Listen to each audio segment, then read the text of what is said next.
নবম দশম শ্রেণীর অর্ধবার্ষিক পরীক্ষার সাধারণ গণিতের সাজেশনমূলক ক্লাসের আজকে আমরা 4 নম্বর সৃজনশীল প্রশ্ন নিয়ে আলোচনা করব। তাহলে চলো আমরা 4 নম্বর প্রশ্নটি দেখে নিই। দেখো x + y = 12, x - y = 2। আমাদের কয়ে যে প্রশ্নটি সলভ করতে হবে x² + y² এর মান কত, এটা আমাদের বের করতে হবে। তো এই প্রশ্নটা খুবই গুরুত্বপূর্ণ, কিন্তু অনেকেই কিন্তু এই প্রশ্নটি ভুল করে দেয়।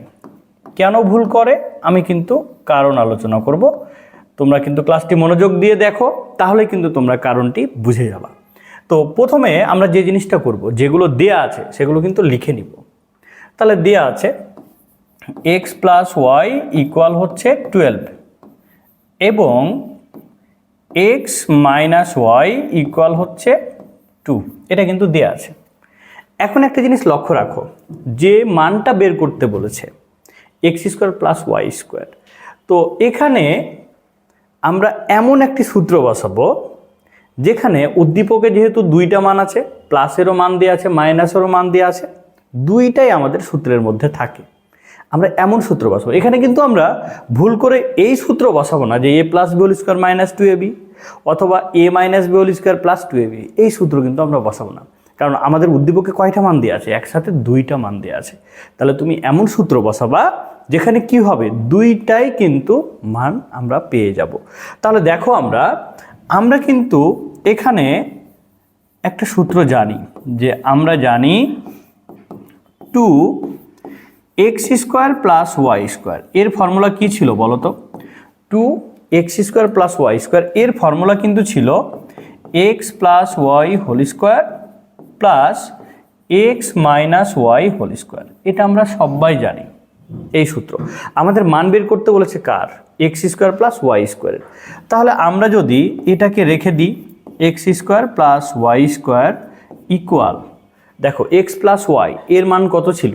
12, তাহলে 12² প্লাস x - y এর মান কত ছিল? 2, তাহলে 2²।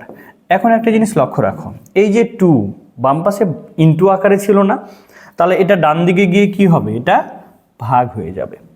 এখন দেখো আমরা কি পাচ্ছি, x² + y² ইকুয়াল, তাহলে যদি তুমি 12² লিখো, তাহলে 12² মানে 144 প্লাস 2² মানে হচ্ছে 4/2। এবার দেখো এখানে যা পাচ্ছ যোগ করলে পাচ্ছ 148/2, তাহলে আমাদের ফলাফল কি আসছে? 74। এটাই কিন্তু আমাদের উত্তর। এবার খ নম্বর প্রশ্নটি আমরা দেখি, x y এর মান নির্ণয় করতে হবে। দেখো বাচ্চারা, আবার কিন্তু একই কথা, x y এর অর্থাৎ ab এর আমরা সূত্র বসাই দেব। ab এর যদি সূত্র বসাতে পারি তাহলে কিন্তু আমরা উত্তরটা পেয়ে যাব। তাহলে দেখো আমাদের যেহেতু মান নির্ণয়, তাহলে আমরা এখানে লিখতে পারি যে প্রদত্ত রাশি কার মান বের করতে বলেছে? দেখো প্রদত্ত রাশি হচ্ছে x y অর্থাৎ a × b।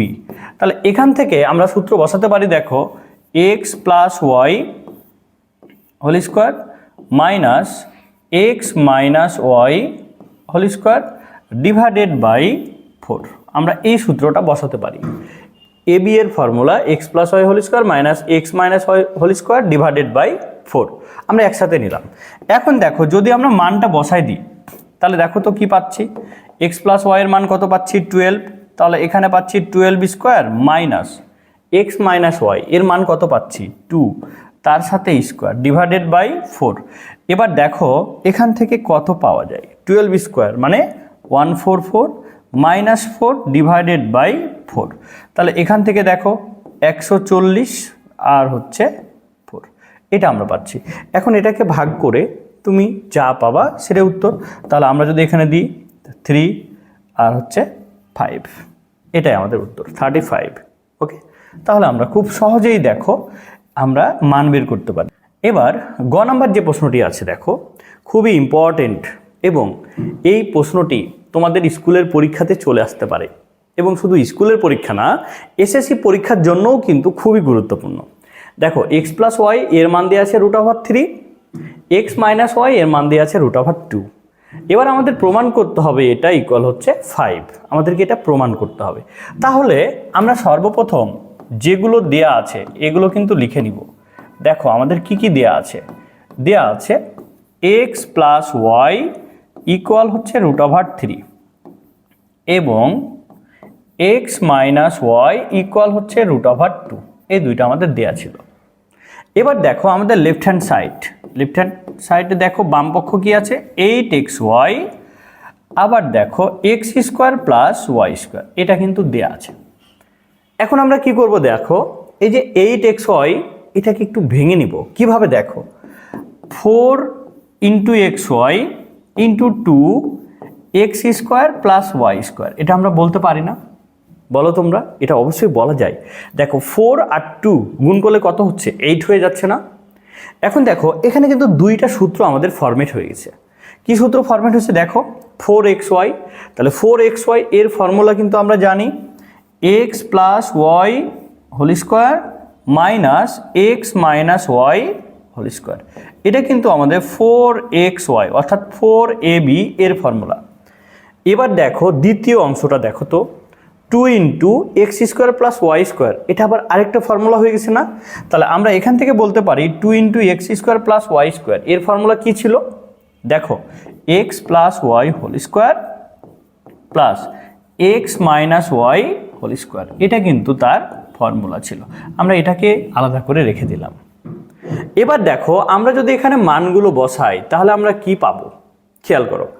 এখানে যদি আমরা মান বসাই, দেখো তো এক্স প্লাস ওয়াই এর মান কত ছিল, √3 তার সাথে square, minus x minus y এর মান কত ছিল, √2 তার সাথে স্কোয়ার। এবার ইনটু, এখানে যদি আমরা মান বসাই দিই তাহলে আমরা কি পাচ্ছি, দেখো এক্স প্লাস ওয়াই, তাহলে √3 তার সাথে স্কোয়ার প্লাস √2 তার সাথে স্কোয়ার। আশা করি তোমরা এটা কিন্তু ক্লিয়ার হচ্ছে, তোমরা কিন্তু বুঝতে পারছো। এবার দেখো এখানে আমরা কি পাচ্ছি, দেখো তো √3² মানে কত আসছে, 3, মাইনাস √2² মানে কত আসছে, 2, কারণ রুট আর স্কোয়ার উঠে যায় না, আমরা সবাই জানি, তাই না? তোমরা কিন্তু অবশ্যই জানো এটা। এবার দেখো তো এখান থেকে কত পাচ্ছি, 3 + 2, আমরা কিন্তু এই মানটা পেলাম।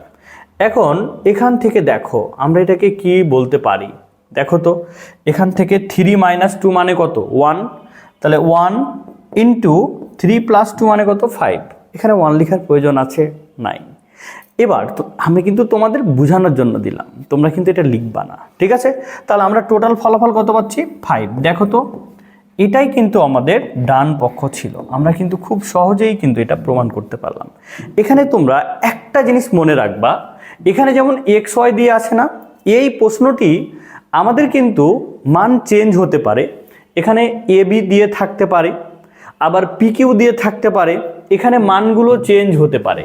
বাট এই টাইপেরই প্রশ্ন কিন্তু আমাদের পরীক্ষায় আসতে পারে। অবশ্যই কিন্তু তোমরা যদি মান চেঞ্জ হয়ে থাকে তাহলে কিন্তু ভয় পাবা না, জাস্ট মূল নিয়মে সলভ করবা, ইনশাল্লাহ তোমরা কিন্তু সমাধান করতে পারবা।